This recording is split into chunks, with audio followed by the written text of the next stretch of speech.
28 जुलै 2025 गाव नांदणी, महाराष्ट्रातल्या कोल्हापूरमधलं एक छोटंसं गाव. कोल्हापूरपासून साधारण 30-35 किलोमीटरचं अंतर. 28 तारखेला हे अख्खं गाव रस्त्यावरती उतरलं होतं. कित्येकांच्या मनात राग होता, पण डोळ्यात त्यावेळी अश्रू होते. प्रत्येक जण एकाला पाहण्यासाठी आतुर झाला होता. प्रत्येक जण त्याला स्पर्श करण्यासाठी आतुर झाला होता. हा राग, हे अश्रू आणि स्पर्श करण्याची धडपड कुठल्या नेत्यासाठी किंवा हिरो हिरोईनसाठी नव्हती. ती धडपड आणि ही भावना होती महादेवी या हत्तीनीसाठी. सगळेजण आपल्या लाडक्या महादेवी या हत्तीनीला निरोप देण्यासाठी जमले होते. कारण या महादेवी हत्तीनीला गुजरातच्या वनतारा संगोपन केंद्रामध्ये पाठवलं जात होतं. नांदणी गावची ही महादेवी हत्तीण काल गुजरातच्या वनतारा संगोपन केंद्रात पोहोचली. पण मंडळी, काल वनतारा संगोपन केंद्राच्या सोशल मीडिया अकाउंट्सवरती एक फोटो आला आणि पुन्हा एकदा गावकऱ्यांचा आणि समस्त कोल्हापूरकरांचा राग अनावर झाला. महादेवी हत्तीण वनतारा संगोपन केंद्रातून परत आणण्यात यावी अशी मागणी पुन्हा एकदा केली जाऊ लागली. कोल्हापूरचे आणि महाराष्ट्रभरातले सर्वपक्षीय नेते सुद्धा तशीच भूमिका घेत आहेत. मग मंडळी, काल असं नेमकं काय घडलं? त्या व्हायरल झालेल्या फोटोमध्ये काय होतं आणि नेमकी परिस्थिती काय आहे, याबद्दलची थोडक्यात माहिती घेऊयात आजच्या व्हिडिओच्या माध्यमातून. नमस्कार मंडळी, मी आशुतोष आणि तुम्ही पाहताय .com अर्थात कॅरी ऑन मराठी. मंडळी, ही गोष्ट आहे कोल्हापुरातल्या शिरोळ तालुक्यात असलेल्या नांदणी या छोट्याशा गावातली. तिथं असलेल्या लाडक्या महादेवी नावाच्या हत्तीनीची. कुणी या हत्तीनीला माधुरी म्हणून सुद्धा पुकारायचं. 1992 मध्ये ही महादेवी हत्तीणी नांदणी गावातल्या एका जैन मठामध्ये आली. स्वस्ती श्री जिनसेन भट्टारक पट्टाचार्य महास्वामी संस्थान मठ असं या मठाचं नाव. महाराष्ट्र कर्नाटक सीमेवरच्या अनेक लोकांची या मठाच्या मुख्य स्वामींवरती श्रद्धा. आता या मठाचे अधिकाऱ्यांचं असं म्हणणं आहे की 1300 वर्षांपासून अस्तित्वात असलेल्या या मठामध्ये पूर्वीपासूनच हत्ती असण्याची परंपरा आहे. या मठामध्ये कायम एक हत्ती असतो आणि त्या हत्तीची व्यवस्थित देखभाल देखील केली जाते. याच परंपरेनुसार 1992 मध्ये इथं एक हत्तीण आणली आणि तिचं नाव ठेवलं महादेवी. इथल्या धार्मिक विधींदरम्यान, इथल्या सण उत्सवांमध्ये, या मिरवणुकांमध्ये महादेवीचा समावेश सातत्यानं असायचा. लोकांच्या म्हणण्यानुसार ती महादेवी इथल्या लोकांच्यात मिसळून गेली होती. महादेवी हत्तीण म्हणजे नांदणी गावचाच एक भाग होती असं गावकरी सांगतात. पण या सगळ्यात विरजण पडलं 2020 मध्ये.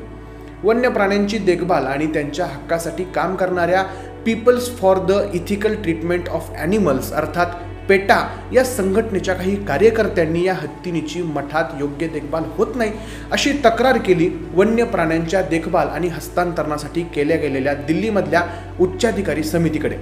डिसेंबर 2023 मध्ये या समितीनं तक्रारीची दखल घेत महाराष्ट्राच्या मुख्य वन्यजीव संरक्षकांना ही हत्तीन गुजरातच्या वनताराचा भाग असणाऱ्या Radhekrishna temple elephant welfare trust यांच्याकडे हस्तांतरित करण्यासाठी सुचवलं.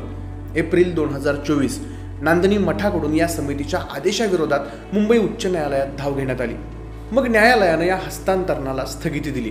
त्यानंतर उच्च न्यायालयाच्या सूचनेनुसार बराच काळ एक समिती पशुवैद्यकीय अधिकाऱ्यांच्या तपासण्या आणि त्यांच्यासोबत पाहणी सुरू राहिली. मठानं सुप्रीम कोर्टात दाखल केलेल्या याचिकेत म्हणल्यानुसार या सगळ्या काळात पशुवैद्यकीय अधिकाऱ्यांनी दिलेल्या अहवालात या महादेवी हत्तीणीची तब्येत सुधारत असल्याचा दावा वेळोवेळी केलाय.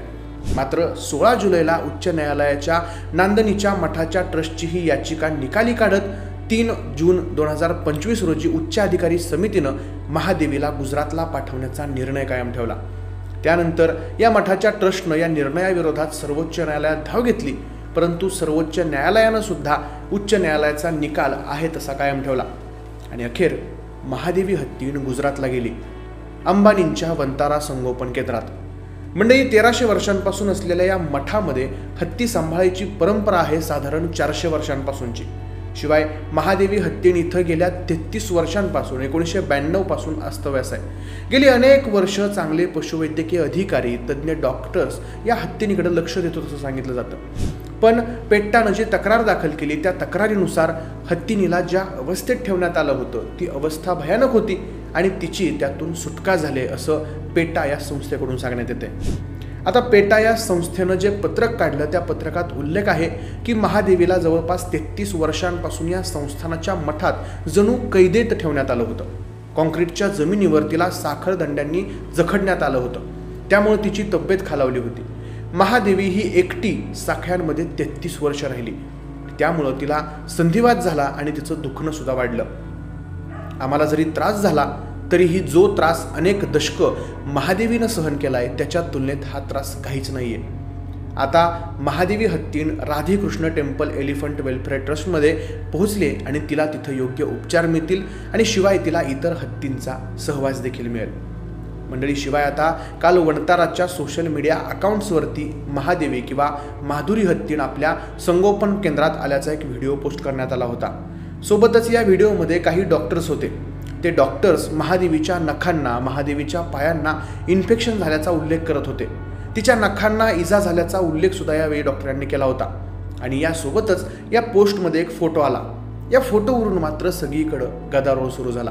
या फोटोत महादेवी हत्तीणीच्या मागच्या पायाला बँडेज लावल्यासारखं दिसतंय आणि त्यामुळंच सोशल मीडियावरती सगळीकडं महादेवी हत्तीण गावातून जाताना तिला कोणत्याही प्रकारची इजा नव्हती, मग तिथं पोहोचल्या तिच्या पायाला पट्टी कशी बांधण्यात आली असा सवाल उपस्थित केला जातोय.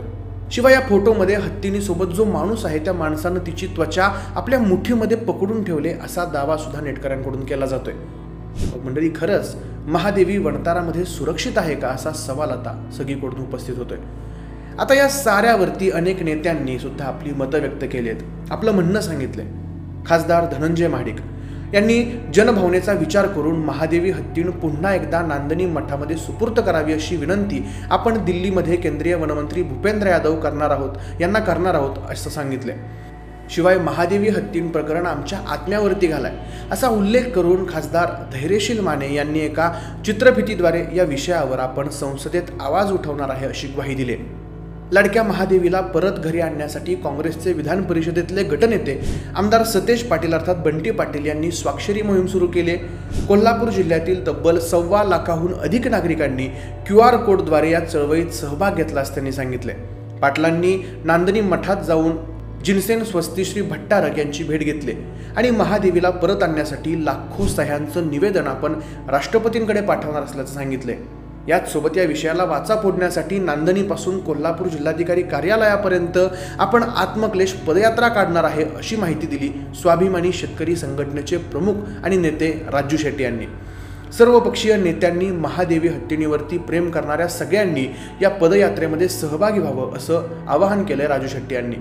महादेवी हत्तीण वणतारा पशुसंग्रहालयाला पाठवण्याचा निर्णय दुर्दैवी आहे आणि या बाबतीत लोकभावनेचा आदर झालाच पाहिजे, यासाठी केंद्र सरकार व राज्य शासनाकडे आपण प्रयत्न करणार असल्याचं आमदार विनय कोरे यांनी सांगितले. मंडळी, अशा प्रकारे आपल्या लाडक्या महादेवी किंवा माधुरी हत्तीणीला परत आणण्यासाठी आता स्थानिक लोकांसोबतच सर्वपक्षीय नेत्यांनी सुद्धा प्रयत्न सुरू केलेत. मग आता या साऱ्या बाबतीत काय होणार हे पाहणं महत्त्वाचं ठरणार आहे. पण मंडळी, तुम्हाला काय वाटतं? पेटानं हत्तीणीच्या बाबतीत लावलेले निकष खरंच योग्य आहेत का? खरंच या महादेवी हत्तीणीला गुजरातच्या वणतारा संगोपन केंद्रात पाठवणं गरजेचं होतं का? की मग तिथं गेल्यामुळं महादेवी हत्तीण अत्यंत सुरक्षित आहे? तुमची मतं आम्हाला कमेंट्स करून नक्की पाठवा. महादेवी हत्तीण परत मठामध्ये माघारी येईल का याबद्दल तुम्हाला काय वाटतं ते सुद्धा आम्हाला कमेंट्स करून नक्की पाठवा. हा व्हिडिओ मित्रांपर्यंत शेअर करा. तुम्ही जर स्वाक्षरी मोहीममध्ये सहभाग घेतला असेल तर ते सुद्धा आम्हाला कमेंट्स करून नक्की सांगा. आणि असेच नवनवीन व्हिडिओज पाहण्यासाठी आपल्या कॅरी ऑन मराठीला सबस्क्राईब करायला विसरू नका. धन्यवाद.